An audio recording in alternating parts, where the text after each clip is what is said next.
Bom dia a todos os irmãos, queremos saudá-los com a graça e a paz do nosso Senhor Jesus Cristo. O versículo de Atos 4:32 diz assim: da multidão dos que creram, uma era a mente e um o coração. Ninguém considerava unicamente sua coisa alguma que possuísse, mas compartilhavam tudo o que tinham. Nós queremos convidar a todos os irmãos a prestarem esse culto ao Senhor conosco, em uma só mente, um só coração, sabendo que nada nos possui, nem mesmo o nosso tempo, e que você oferte ao Senhor esse tempo de prestar um culto a Deus, louvá-lo, ouvir a mensagem juntamente conosco. Que Deus abençoe e um bom culto.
Bom dia! Estamos aqui diretamente do pátio da cooperativa de Vitimarsum para entrevistar algumas pessoas e perguntar como elas estão se sentindo nesse momento de pandemia em relação à comunhão delas com outras pessoas. Nós vamos abordar algumas pessoas aqui e vamos fazer esses questionamentos para elas. Senhor, por favor. Bom dia, tudo bem? Desculpa incomodá-lo. Nós estamos questionando algumas pessoas aqui, perguntando para elas como ela se sente nesse momento de pandemia e isolamento social em relação à comunhão com as outras pessoas. Do que o senhor mais sente falta? Pois é, quem me conhece sabe aí que eu gosto de me juntar com a piazada, jogar uma conversa fora, fazer uma carne, um churrasco. E, pois é, desse momento aí de pandemia a gente não está podendo se reunir, não estamos podendo mais se encontrar e disso aí que eu mais sinto falta. Ah, então o senhor gosta de se divertir com os amigos, ter momento de descontração, então isso para o senhor é a comunhão? Pois é, para mim a comunhão era se juntar com a piazada aí, fazer uma carne, conversar, mas agora com esse momento aí de pandemia não estamos mais podendo fazer isso aí. Ah, sim, entendi. Muito obrigado, senhor. Tenha um bom dia. Não pode encostar lá, não? Estamos aqui com mais duas pessoas que abordamos na rua e vamos perguntar para elas como elas estão se sentindo nesse momento. Bom dia, senhora. Como a senhora tem se sentido em relação à sua comunhão com as outras pessoas agora nesse momento de quarentena e isolamento social? Do que a senhora mais sente falta? Bom, eu gosto de ir no culto, então eu sinto muita falta do culto, da igreja, da comunhão na igreja. Ah, entendi. Então, para a senhora, a comunhão com as outras pessoas era no momento de culto e nas reuniões na igreja, é isso? Isso, mas agora foi tudo cancelado, agora é tudo em casa, no computador e no celular, e eu nem tenho esse celular e YouTube e essas coisas. Então a senhora não tem acompanhado a comunhão que as pessoas têm virtualmente, a senhora não tem acompanhado junto com elas? Não. Ah, sim, entendi. E a moça? É a mesma... Neta, Sua neta? Neta. Sim. Bonita, né? Sim. Como tem sido para você esse momento todo de isolamento e quarentena? O que você mais sente falta em relação à comunhão com as outras pessoas? É família, não faz, né? Comunhão é sair com a família, comer com a família, fazer tudo com a família. Acredito que não deixaram nem abraçar a Oma ainda. Tô aqui com ela, isso que eles me mandaram sair de máscara. Eu tô sem máscara agora, porque me incomoda, sabe? E daí, até os curitibanos, mesma folia. Não querem deixar eu abraçar a Oma e não querem vir aqui, porque acham que vão passar coronavírus pra Oma. Entendi. Então, para você, o momento de comunhão é quando você está reunida com sua família, mas o que você mais sente falta é esse contato físico com as pessoas da sua família, para poder abraçar a Oma, poder abraçar as outras pessoas? Isso aí, tipo, eu sou muito, assim, de contato físico, assim, calor humano, sabe? Isso é o que mais faz falta. Não pode abraçar, não pode fazer nada. Ah, sim, entendi. Mas, senhora, a senhora acha certo estar na rua sem máscara, assim? A senhora que é grupo de risco? Ah, mas aqui é Vitimarsum, né? Daí pode. Aqui pode. Você não pode ir lá em Curitiba, Campo Largo, Palmeira. Mas aqui, Vitimarsum, daí pode. Estamos aqui com mais uma pessoa e vamos questioná-la também a respeito dessa situação toda que estamos vivendo. Moça, tudo bem? Bom dia. Estamos perguntando para algumas pessoas e questionando elas como elas estão se sentindo nesse momento de pandemia e isolamento social em relação à comunhão delas com as outras pessoas. Do que você mais sente falta nesse momento? De nada. Eu não preciso de pessoas. Eu tenho minha faculdade, eu tenho os trabalhos para entregar, eu tenho Netflix, minhas séries para botar em dia, então essa quarentena ou essa pandemia não está fazendo muita diferença para mim, não. Então quer dizer que os seus relacionamentos, eles não fazem tanta diferença agora porque você não se preocupa tanto com isso. Então o isolamento social e o distanciamento não é problema para você nesse momento? Não, para mim tá de boa. Como eu te falei, eu tenho minhas coisas da faculdade para fazer, minhas séries para assistir, então tá tranquilo para mim. Ah, tudo bem então. Muito obrigado, desculpa o incômodo. Bom dia. Então é isso. Esses foram alguns dos posicionamentos das pessoas aqui que estão passando por essa situação de isolamento social e distanciamento e de que forma a comunhão delas está sendo afetada ou não para algumas. Bom dia. Bom dia a todos, bom dia para você que está acompanhando essa celebração. Nós estamos num domingo, dia 31, um domingo especial para nós como cristãos. É o domingo do Pentecostes. Nós lembramos nesse domingo a descida do Espírito Santo. E isso é algo que deve marcar as nossas vidas e com certeza já marcou a sua vida.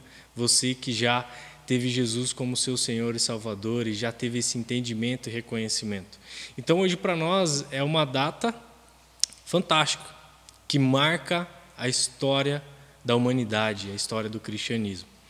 E nós fizemos aí, você acompanhou o vídeo, no qual nós estamos perguntamos para as pessoas o que elas pensam a respeito da comunhão.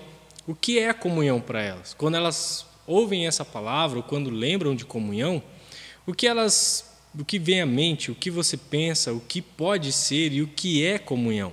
Então a gente teve respostas diferentes, mas em geral o que as pessoas vão dizer é que comunhão é uma atividade que contém mais de uma pessoa. É uma atividade, seja ela de qual espécie for, no qual existe mais de uma pessoa dentro daquela atividade. Isso é o nosso entendimento em geral a respeito de comunhão. Mas eu quero, à luz do texto bíblico, Atos capítulo 2, no qual é o Pentecostes, a vinda do Espírito Santo, nós olharmos lá para o finalzinho do texto, lá a partir do capítulo 42, para nós vermos o que o Espírito Santo, ao derramar, ao estar no coração das pessoas, o que ele revela para nós a respeito da comunhão. Então, dá uma olhada lá.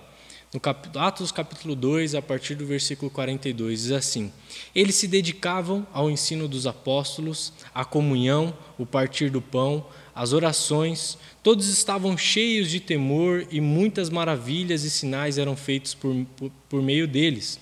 Os que criam mantinham-se unidos e tinham tudo em comum. Vendendo as suas propriedades e bens, distribuíam cada um conforme a necessidade. Todos os dias continuavam se reunir no pátio do templo, partir do pão em suas casas e juntos participavam das refeições com alegria e sinceridade de coração, louvando a Deus e tendo simpatia de todo o povo, e o Senhor lhes acrescentava diariamente os que iam sendo salvos. Convido você a curvar sua cabeça mais uma vez aí na sua casa. Senhor Jesus, que a Tua palavra possa falar aos nossos corações, que ela se encontre morada na nossa mente e no nosso coração, no santo nome de Jesus. Amém. Bom, nós vemos aqui que o Espírito Santo, ao chegar na vida das pessoas, ao chegar na vida da igreja, do povo que estava reunido aqui, e Pedro começa a pregar, e o texto vai dizer que cerca de 3.000 pessoas se convertem através dessa mensagem, e logo após vai dizer que eles se dedicavam ao ensino dos apóstolos e à comunhão. Só que o que esse termo usado na Bíblia, comunhão, é a koinonia. E o que nós temos por koinonia na Bíblia é bem diferente do qual nós definimos hoje. Esse termo é um termo muito grande e nós vamos entrar um pouquinho em dois aspectos que ele traz para nós, mas antes nós precisamos entender que a comunhão é algo que parte do próprio Deus. Convido você, se você quiser conferir na sua casa, em Gênesis capítulo 1, versículo 26, que Deus começa a criação e o texto já vai dizer assim: façamos o homem a nossa imagem e semelhança. A Bíblia já deixa clara que desde o início a Trindade está em uma completa comunhão e harmonia e por isso decide nos criar o homem. E depois o texto vai continuar, e lá em Gênesis capítulo 2, no versículo 18, Deus olha para o homem que ele havia criado e diz: não é bom que o homem esteja só. Farei para ele uma mulher, alguém que ele possa desfrutar dessa comunhão, que ele possa ter alguém para compartilhar a vida. Então a comunhão parte do próprio Deus, e é Deus que nos dá. Deus vive numa completa e harmonia, comunhão com a Trindade e cria o mundo e nos cria para vivermos nessa comunhão. Só que infelizmente nós quebramos essa comunhão. Se você olhar no capítulo 3, é o relato da queda, e essa comunhão que nós tínhamos com o próprio Deus, ela é quebrada. O homem via Deus face a face todos os dias, mas agora essa comunhão é quebrada. E agora o homem vai ter que trabalhar, vai suar, E logo depois nós já temos a comunhão familiar em Caim e Abel sendo quebrada, sendo destruída. Então Deus cria a comunhão para nós, mas o pecado vem e rompe a nossa comunhão com Deus, rompe a nossa comunhão com o nosso semelhante. E nós temos esse problema, e nós vamos ver ao longo da história da Bíblia, Deus nos chamando para a comunhão, mas o pecado interferindo na nossa comunhão com Deus, interferindo na comunhão com o outro, com o nosso semelhante, e Deus nos chamando para isso. Até que nós temos a esperança. Jesus vem. Jesus anda nessa terra, vai para a cruz, morre, diz que ele iria voltar, e ele fala que ele mandaria para nós o Consolador, que é o Espírito Santo. E o Espírito Santo vem no capítulo 2. E quando o Espírito Santo vem e vai de encontro à vida e o coração dos crentes, ele já deixa marcas de restauração daquilo que Deus quer para nós e quer para mim e para você. E aí eu convido você a dar uma olhada no texto, de volta lá em Atos capítulo 2. Quando vem esse tempo, o texto começa no versículo 42 dizendo, eles se dedicavam. Algumas versões vai dizer, eles perseveravam no ensino dos apóstolos e na comunhão. Eles perseveravam para ter koinonia, para ter comunhão. E esse termo aqui, koinonia, ele não tem muito a ver com uma atividade e ele tem muito mais a ver com parceria. O termo koinonia vai dizer que eles tinham comunhão e ela tem o sentido de parceria. Paulo, ele diz para Filemão que eles eram, na carta, que eles são parceiros. Quando ele vai se referir a Timóteo, quando ele vai se referir a outras pessoas, ele vai dizer que são parceiros. Parceiros na fé cristã, parceiros no Evangelho, na proclamação do Evangelho. E aqui nós precisamos lembrar que a comunhão no qual Deus quer para nós, espera de nós e descreveu para nós, é uma comunhão que tem muito mais a ver com parceria. Não tem nada a ver com simplesmente atividade, mas sim com parcerias. E eu quero perguntar para você, quantas parcerias você tem? Quantos parceiros na causa do Evangelho você já criou ao longo do tempo e são vivos até hoje? Porque deixa muito claro para nós o texto que eles tinham parceria. Eles eram parceiros na causa do Evangelho. Por isso que o texto começa dizendo que eles se dedicavam. E aí, meus irmãos, eu quero deixar claro para nós que comunhão não é algo fácil. Comunhão e parceria precisa de dedicação, precisa de perseverança. Porque nós vamos lá e fazemos uma parceria e às vezes a resposta não é da forma que nós queríamos. E aí nós já desistimos. Mas se nós perseverarmos, se nós nos dedicarmos, o Espírito Santo vai nos moldando e essas parcerias vão se fortalecendo de acordo com os dons. Por isso, lembre que a comunhão é parceria. Você precisa ter parceiros na sua caminhada cristã. Você não vai conseguir sozinho, porque não foi isso que o próprio Deus quis para mim e para você. Faça parcerias para a causa do Evangelho. Tenha parceiros. E a gente aqui, na igreja, em outros ministérios, eu lembro, vira e mexe, nós inventamos algumas coisas aí, pensamos em coisas que nós podemos fazer, umas coisas meio absurdas. E se nós não temos parceiros para que a gente idealize essas coisas no qual nós estamos sonhando para o reino da igreja, nós não vamos conseguir sozinhos. Eu lembro de um tempo atrás, aqui mesmo na nossa igreja, num congresso de jovens, nós falamos, que tal se nós colocarmos as arquibancadas da escola aqui dentro do salão dos jovens? E como eu, sozinho, fraco, vou carregar todas as arquibancadas da escola para dentro da igreja? Nem consigo. Subir aqui é impossível. Precisou de parcerias, de pessoas para que isso acontecesse.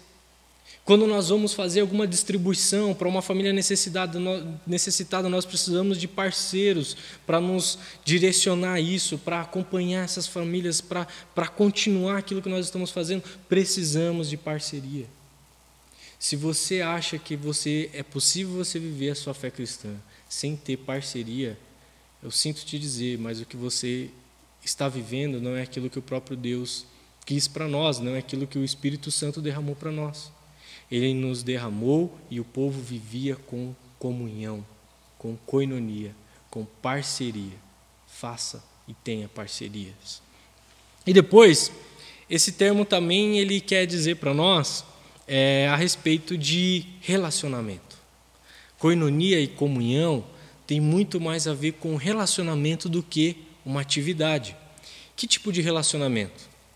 Relacionamento de vida compartilhada. A koinonia e a comunhão têm a ver com vida compartilhada. Irmãos, a atividade no qual nós marcamos e idealizamos, ela tem a ver com comunhão? Tem a ver, mas ela não é só isso. Eu convido você a dar uma olhada no versículo 46 que nós estamos lendo e vai dizer assim: todos os dias continuavam a se reunir no pátio do templo. Eles continuavam com as suas atividades, mas se o fato deles se reunirem no templo era e definia a comunhão, Lucas não ia precisar escrever que eles se dedicavam ao ensino dos apóstolos e à comunhão. Ia dizer que o fato deles irem lá e se encontrarem, a comunhão já estava sendo feita. E se o fato de termos pessoas se reunindo em uma atividade representa a comunhão, então o show do U2 é a maior representação de comunhão que nós podemos ver. O Rock in Rio é uma das maiores comunhões que nós podemos ver. Porque exclusivamente o fato de várias pessoas estarem reunidas em um evento não significa que elas estão desfrutando da comunhão e koinonia. Mas estar reunidos em um evento, em uma atividade no qual existe vida compartilhada, existe parceria, aí sim ela está fechando o que é a comunhão que Deus quer para nós. Então, as atividades são erradas? Não, não é isso que eu estou querendo dizer. Que quando nós nos reunimos nas nossas atividades não tem nada de comunhão? Não, não é isso que eu estou querendo dizer. O que eu estou dizendo é que não é isso que define o que é uma comunhão ou não. Porque o termo tem muito mais a ver com parceria, com relacionamento, com vida compartilhada. E porque nós temos relacionamento e vida compartilhada, quando nós nos reunimos, existe a verdadeira comunhão. Porque nós celebramos aquilo que nós estamos vivendo. Então, eu quero convidar você a, nesse tempo no qual nós estamos vivendo, nesse tempo no qual as nossas atividades de comunhão foram tiradas de nós e as nossas relações ficaram, de certa forma, em xeque. E aí nós pensamos, como nós vamos ter comunhão com os irmãos? Como nós vamos ter comunhão com as outras pessoas? Eu quero convidar você, nesse tempo, a olhar para aquilo que, de fato, as Escrituras estão dizendo para nós a respeito do que é comunhão. Para parcerias, para relacionamento de vida compartilhada. E essa vida é compartilhada porque o próprio Deus nos dá o nosso ponto em comum, a relação que nós desfrutamos diante de Deus. Eu quero convidar você a olhar para isso e pensar se as suas relações têm a ver com comunhão ou com atividade em comum. Não permita que as suas atividades em comum defina a sua comunhão. É o tempo agora de você fortalecer as suas parcerias, fortalecer as suas relações, para que você possa desfrutar da verdadeira comunhão que o próprio Espírito Santo quer derramar para mim e para você. Mas nós não podemos deixar de lembrar da condição. A condição está em 1 Coríntios, no capítulo 1, versículo 9, que diz que o próprio Deus nos chamou à comunhão. O próprio Deus nos chama à comunhão. Só é possível uma comunhão se nós mantemos relações corretas com Deus. A nossa comunhão só vai ser possível e só é possível se nós mantemos uma relação e uma comunhão correta com o próprio Deus. Por isso que existe uma carência dentro de nós de nos relacionarmos. Por isso que a gente fica ansioso para encontrar as pessoas, por isso que o isolamento não dá certo e não vai dar. Porque o próprio Deus nos chama para isso, mas ele só é possível de uma forma agregadora, de uma forma que você tem crescimento e desenvolvimento, se você desenvolve essa relação de parceria e de vida compartilhada com o próprio Deus. Porque se você não vive isso com o próprio Deus, não vai ser um semelhante que vai conseguir te dar isso ao seu coração e à sua existência. Porque, antes de mais nada, a nossa carência de relação é com Deus, é com o próprio Deus. Por isso que, ao longo da história, o homem desenvolve deuses para si, imagens, e fica o tempo todo querendo adorar alguma divindade, porque essa carência de estarmos em relação com Deus, Deus colocou isso em nós. Então, se nós não desenvolvemos essa relação diante de Deus, não vai ser o nosso semelhante que vai suprir aquilo que só o nosso Deus pode nos dar. Então, antes de mais nada, eu fui de trás para frente, de propósito, porque nós precisamos restaurar a nossa relação e comunhão com os nossos irmãos daquilo que as Escrituras nos diz que é, e não aquilo que o nosso conceito e o nosso mundo foi nos dando para a gente. Precisamos restaurar a parceria, as relações compartilhadas. Mas antes de mais nada, para esse propósito dar certo, a sua relação com Deus, a sua comunhão com Deus, tem que estar sendo feita de forma correta. Se reconcilie com Deus. Se reconcilie a sua relação com o seu Criador. Senhor, existe uma carência dentro de mim que só o Senhor pode suprir. E nós queremos caminhar com o Senhor. Eu quero caminhar com o Senhor. Restabeleça a sua relação de comunhão com Deus. Nesse tempo caótico, no qual você liga a TV e tem tudo mais a ver com caos do que esperança, você precisa abrir a sua Bíblia e restabelecer a sua relação com Deus. Porque quando nós olhamos o relato das Escrituras, que eles se dedicavam à comunhão, partiam pão, vendiam aquilo que eles tinham, continuavam os encontros, eles tinham a graça de todos, nós falamos, nossa, por que nós não podemos viver isso? E a gente fica bolando coisas para nós fazermos, quando nós esquecemos que o texto começa dizendo que o Espírito Santo veio na vida dessas pessoas e houve transformação. A relação com Deus foi estabelecida antes que eles pudessem viver isso. Não seria possível viver essas expressões de comunhão e de coinonia se o Espírito Santo não tivesse descido sobre eles, se a relação diante de Deus não tivesse sido suprida. Restabeleça a sua relação com Deus e se dedique. Parcerias. Em nossas vidas elas são fundamentais. Relacionamentos precisam ser além das atividades momentâneas e serem mais com vidas compartilhadas todos os dias, independente das atividades, para que as atividades façam sentido naquilo que nós vivemos. E a nossa relação com Deus, ela precisa ser estabelecida antes de qualquer coisa. Nessa manhã, que você estabeleça e que você reconcilie a sua vida com Deus. E que depois você reconcilie com o seu próximo e comece a investir naquilo que a comunhão e a coinonia das Escrituras Sagradas diz que nós precisamos viver. Esses dois exemplos. Esse termo nós poderíamos falar de muito mais, mas que nessa manhã isso possa ficar no seu coração e que o Espírito Santo te visite e possa te ajudar você a fortalecer esses aspectos. Vamos orar mais uma vez? Deus, obrigado pela Tua palavra, que ela faça morada em nós Que o Teu Espírito nos constranja, Senhor, se nós estamos com a relação diante do Senhor errada. Que o Teu Santo Espírito dobre os nossos joelhos e nos faça, Senhor, a nos reconciliarmos com o Senhor.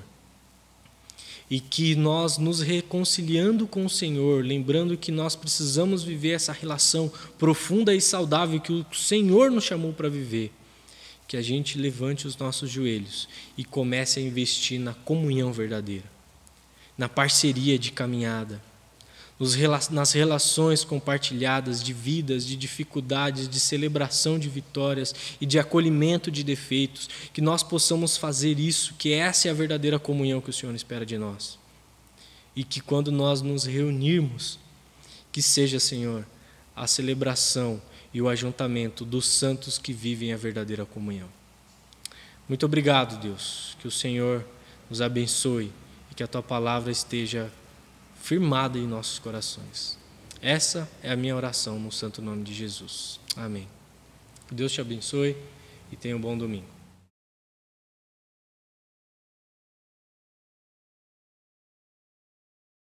Bom dia, queridos irmãos. Queremos saudá-los com a graça, a paz do nosso Senhor Jesus Cristo, esperando que vocês estejam bem. Com relação aos avisos, nós temos algumas coisas a dizer. Uma é com relação à reabertura para a participação dos cultos. Eu já gravei um vídeo que vocês já receberam, espero, sobre todas as determinações e normas para podermos voltar. Então, entra lá no YouTube da igreja, se você não recebeu até aqui, e dá uma olhadinha, né? Porque queremos seguir de uma forma correta ali também. A outra questão está ligada à festa da colheita. Nós já havíamos sido consultados, vários membros perguntaram como é que vai ser? Vai ter festa da colheita esse ano? Como é que nós vamos fazer? E a princípio nós, como Conselho Pastoral, havíamos pensado numa modalidade com um drive-in, mas na semana passada nós tivemos mais uma reunião, Conselho Pastoral, Conselho Administrativo, e decidimos postergar. Então, nós não sabemos para quando, era para daqui a 2 semanas, mas vamos deixar um pouquinho para frente, esperando que haja uma abertura e nós daí podermos fazer uma linda festa. O que sim gostaríamos de pedir é que aquelas ofertas que vão para a festa da colheita, normalmente, para apoio dos missionários, sobretudo, que essas sejam colocadas na conta da igreja. Então, coloca lá festa da colheita, ou coloca lá só colheita, e aí a nossa tesoureira Dolores sabe para que fim é a oferta. Então, nós já agradecemos de antemão por essa oferta. Temos várias famílias missionárias que nós sustentamos e eles também dependem desse sustento, tá? A princípio seria isso. Desejamos que Deus abençoe cada um e que nesse dia tão especial para a igreja, dia de Pentecostes, nós possamos pensar na importância do Espírito Santo e que Deus coloque o desejo no coração de cada um de ser cheio da presença dEle, cheio do Espírito Santo, para podermos brilhar nesse mundo que precisa da luz de Jesus. Que Deus te abençoe e te use. Amém.